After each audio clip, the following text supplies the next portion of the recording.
All right, it's pretty early in the morning, but welcome to Vape Reviews. I figured since I did the Ghost last, I would do the ever popular Allo. I got one of the 500s, 500 puffs, that's what it means, Ultra 500, 20 milligrams, and the Spearmint flavor. I figured that, I don't know if I tagged the Ghost one this way, but if I'm reviewing disposables, I might as well review the flavor that comes with it.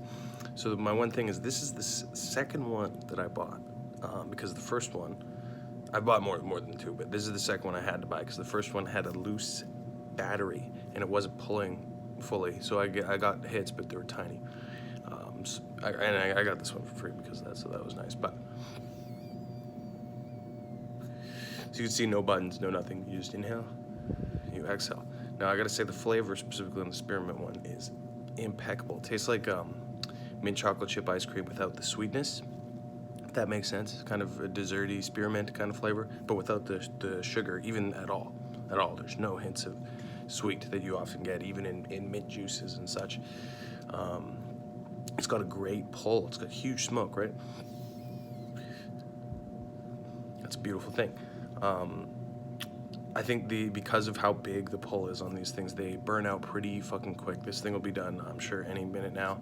I go through one of these in a day, no problem, on top of my other devices I like to use. Maybe that's a sign of how addicted I am to nicotine, but yeah, it's good, but they're too expensive. This costs about 18 bucks, and lasts you a day. You buy a thing of juice, it costs you between 20 and 25 bucks, at least here in BC. So I still am all for that. So economically, it's just not worth it. You might as well smoke cigarettes again, right? If you were addicted to cigarettes first.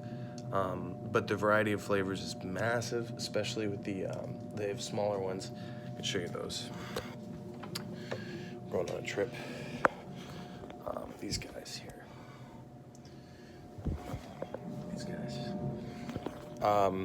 But yeah, I prefer the 500s because I already burned through these so quick, why bother? But at least in this store, we have a bigger variety of flavors. But anything you could think of, Allo has made, for sure. Their classic tobacco is delicious. I'll probably do a review of that at some point. So flavor-wise, these things are the best disposable in the market. But the product itself is inconsistent. I've bought probably 6 or 7 of these in my lifetime. I'd say 2 out of 5 of them were bunk, and then another one on top of that didn't work altogether. I got 3 puffs and it stopped working. That's bullshit. That's a bad product. Like, if you're gonna be, the top seller, like, you should have better quality control, especially if you're gonna charge this much for something that doesn't last that long. Turns out 500 pulls isn't that much. I also don't believe that it's 500 pulls. I think that's a shitty marketing gimmick to give it that cool name. But they're sexy, they're relatively discreet. As you can see here, there's sort of this appealingness to it. And they're delicious. They taste amazing. Like, some of the best flavors you can get in the entire vape market. So I would give the Allo Ultra a 7.7. Was specifically the Spearmint one, I would give a 7.7. A 9 on the flavor scale, and then a 5 on the actual device scale. And then a 8 because of its pull, because it gets bang and smoke when it works. Thanks.